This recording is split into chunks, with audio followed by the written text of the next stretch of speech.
Hello everyone, friends. In this video, I will show you how to add your signature in Excel.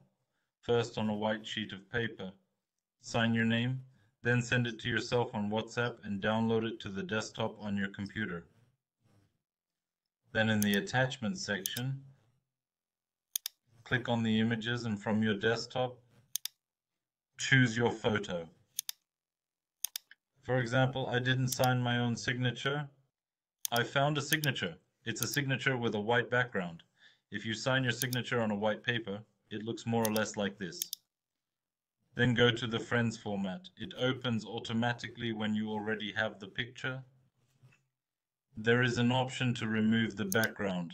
When you click on that, first of all, you can directly try it by saying preserve changes. For example, half of your signature you tried was deleted.